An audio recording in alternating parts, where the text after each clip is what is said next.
प्रिय विद्यार्थियों, उत्तर प्रदेश माध्यमिक शिक्षा परिषद प्रयागराज की कक्षा 10 के संस्कृत विषय में पद्य खंड के अंतर्गत लक्ष्यवेध परीक्षा इस शीर्षक पाठ के आज के पद्यांश को लेकर के उपस्थित हो रहे हैं। विद्यार्थियों, आपसे निवेदन है कि ठीक से समझने के लिए आप अपना रफ और अपनी कलम ले करके बैठिएगा। हर शब्दों के अर्थ को नोट कीजिएगा और समझने का प्रयास कीजिएगा। कुल मिलाकर के ये समझिए कि आपको वैसे ही तैयार होकर बैठना है जैसे कि आप अपनी कक्षाओं में पढ़ते समय रहते हैं। और एक निवेदन और कि वीडियो को दूसरी विद्यालय में पढ़ने वाले संस्कृत के और विद्यार्थियों तक भी भेजिएगा, जिससे कि हमारी इस भाषा का प्रचार प्रसार हो सके और देश को एक आदर्श नागरिक की प्राप्ति होती रहे। क्योंकि मेरा मानना है संस्कृति से ही संस्कार आता है और संस्कृति का परिचय संस्कृत भाषा के अभाव में नहीं हो पाएगा। अब चलिए हम पाठ शुरू करते हैं। शीघ्रं भवन्तः सर्वे अपि धनुंस्यादाय सत्वराः भासमेतं समुद्दिश्य तिष्ठध्वं सन्धितेशवाः। मद्वाक्य समकालन्तु शिरो अस्य विनिपात्यताम् एकैकशो नियोक्ष्यामि तथा कुरुत पुत्रकाः। ततो युधिष्ठिरं पूर्वम् उवाचाङ्गिरसाम वरः सन्धत्सु बाणं दुर्धर्षं मद्वाक्यांते विमुञ्चितम्। आइए इनका शब्दार्थ समझते हैं। शीघ्रम, शीघ्र यानी कि इसी समय, भवन्तः आप, सर्वे अपि सभी, सर्वे माने होता है सब और अप जोड़ते हैं तो भी लग जाता है। तो सब और भी में जब संधि होती है, सब और भी पद में जब संधि होगी यानी कि दोनों के बीच समाज करेंगे तो वो सभी बन जाता है। ध्यान दीजिएगा, वह एक समस्त पद होता है। तो सर्वे अपि सभी, धनुंसि, ये धनु शब्द का बहुवचन का पद है।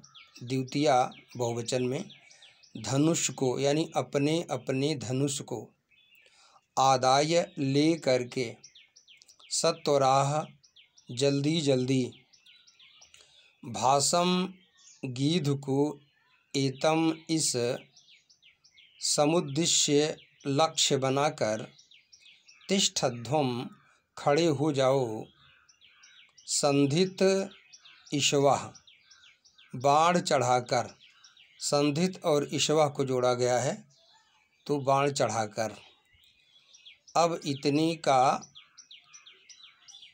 व्याकरण का अंश देख लीजिएगा। सर्वे धन अपि, यहाँ पर विसर्ग संधि की गई है।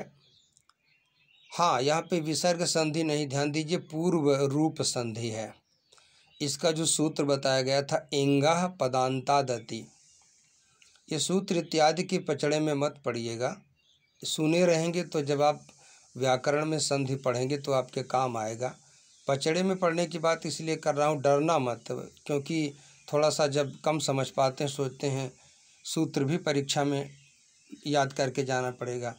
तो मुझे नहीं लगता कि आपको याद करना पड़ेगा, वो खुद याद हो जाएगा, बस सुनते रहिए। सर्वे धन अपि, यहाँ पर पूर्व रूप संधि की गई है। धनुंसि धन आदाय, यहाँ पर यड़ संधि हुई है। सूत्र आपको लगभग याद है, अकः सवर्णे दीर्घा। हाँ, यहाँ पे गलती हो रही, आज हमसे गलती ज़्यादा हो रही विद्यार्थियों। थोड़ा सा कुछ मानसिक तनाव या कोई और जिम्मेदारी हो सकती है, इसलिए एक बार दोबारा इसको देखिएगा। अब वीडियो में रिव्यू करके नहीं बनाऊंगा क्योंकि आप समझें, बस वही उद्देश्य है। धनुष धन आदाय, हमने यहाँ पर शब्द का विच्छेद किया। धनुंसी सा पर ह्रस्व ई की मात्रा पड़ रही है। आदाय यहाँ पर यण संधि है, सूत्र लगेगा इको यणचि।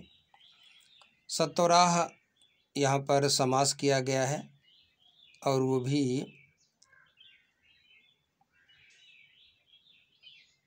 त्वरया सहिता ये पद बनेगा, ये बहुव्रीहि समास का पद है। भाषम गिद्ध को एतम, इस यहाँ पर पदों को केवल जोड़ा गया है, भाषम धन एतम। समधन उद्देश्य, यहाँ भी केवल शब्दों का जोड़ा गया है, कोई विशेष संधि नहीं है। तिष्ठध्वम पद लोट लकार मध्यम पुरुष बहुवचन का पद है।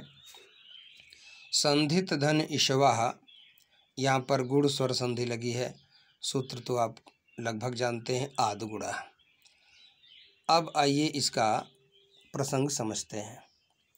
प्रस्तुत पद्यांश में लक्ष्य वेध के लिए विद्यार्थियों को बुलाते हुए आचार्य द्रोण उनसे कह रहे हैं।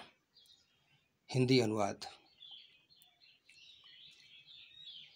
आप लोग अतिशीघ्र अपने अपने धनुष को लेकर के जल्दी जल्दी आ जाओ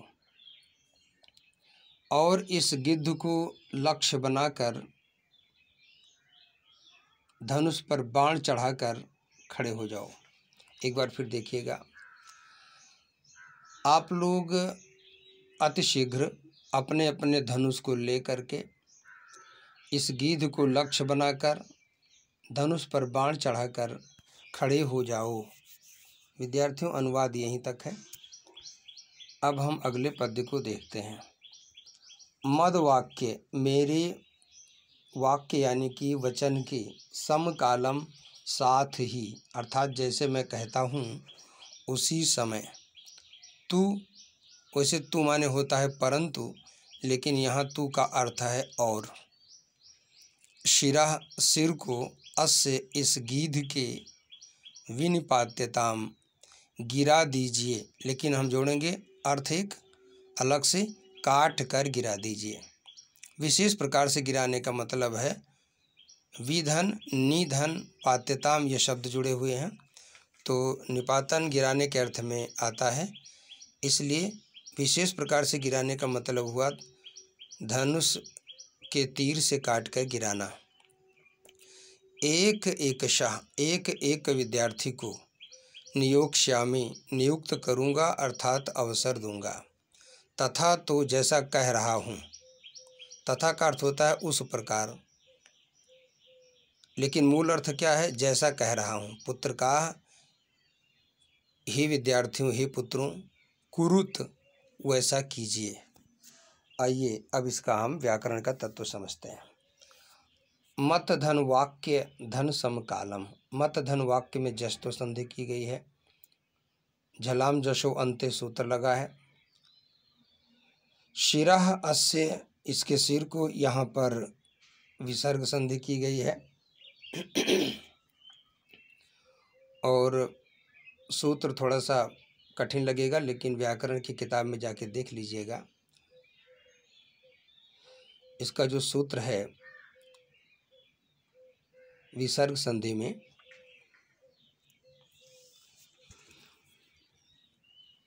तो अतोरो रपलुताद रपलुते, अतोरो रपलुताद रपलुते एक सूत्र है, ये आप देख लीजिएगा। विधन, निधन, पात्यताम, ये पद हैं, इनका अलग अलग विच्छेद है, कोई विशेष संधि नहीं है। एक धन एक शाह, यहाँ पर वृद्धि संधि की गई है, वृद्धि रेची सूत्र है। नियोक्ष्याम पद लिरट लकार का पद है और उत्तम पुरुष एक वचन का है। कुरुत आप जानते हैं लोट लकार बहुवचन का पद है, ये सब पूछा नहीं जाएगा, लेकिन हम वैसे सरल रूप में बता दे रहे हैं। अब आइए इसका हिंदी अनुवाद समझते हैं। प्रसंग लगभग पूर्ववत है, लेकिन देख लीजिए। प्रस्तुत अवतरण में अपने विद्यार्थियों को लक्ष्य प्राप्ति के लिए प्रेरित करते हुए आचार्य द्रोण विद्यार्थियों से कह रहे हैं। हिंदी अनुवाद। और मेरे कहने के साथ साथ इसके सिर को काट कर गिरा दीजिए। हे विद्यार्थियों, मैं एक एक को अवसर दूंगा अर्थात नियुक्त करूंगा, तो जैसा कह रहा हूं वैसा कीजिए। अब सबसे पहले युधिष्ठिर को बुलाया गया है लक्ष्य वेधने के लिए। तो 5वें पद्य में सीधे युधिष्ठिर का उल्लेख हुआ है। ततः इसके बाद युधिष्ठिरम युधिष्ठिर से पूर्वम सबसे पहले उवाच बोले, अंगिरसाम अंगिरा गोत्र के ब्राह्मणों में वराह श्रेष्ठ। परीक्षा में प्रश्न आ सकता है आचार्य द्रोण के वंश का गोत्र क्या था, तो अंगिरा था या अंगिरस भी लिख के आ सकता है, इसका ध्यान रखिएगा। ये ब्राह्मणों का एक गोत्र है। संधत्स्व धारण कीजिए अर्थात चढ़ाइए। बाणम बाण को, दूरधर्षम अमोघ, अमोघ का मतलब है जिसका प्रयास कभी भी निष्फल ना हो। मोघ माने होता है निष्फल और उसका विलोम है अमोघ। मद वाक्यांते मेरे कहने के साथ साथ, ये शब्द इसके पहले भी आया है। विमुंच छोड़ दीजिए, तम उस बाण को। आइए व्याकरण का तत्व समझते हैं। ततः धन युधिष्ठिरम, यहाँ दोनों पदों में संधि होती है, भले दूर दूर हैं ये, तो विसर्ग संधि हो जाती है। विसर्जनीय से सह शस्त्र जुसो रूह इत्यादि लग करके विसर्ग होता है। पूर्वम धन उवाच पदों को केवल जोड़ा गया है। उवाच धन अंगिरसाम, यहाँ पर दीर्घ स्वर संधि है। सूत्र है अकाशवर्णे दीर्घः। संधत्स्व धारण कीजिए यानी चढ़ाइए, ये लोट लकार का पद है।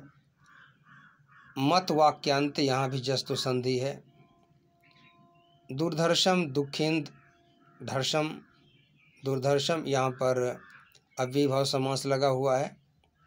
अब इसका हिंदी अनुवाद समझते हैं। प्रसंग पूर्ववत रहेगा लेकिन थोड़ा सा बदल देते हैं इसको, देखिएगा। प्रस्तुत पद्यांश में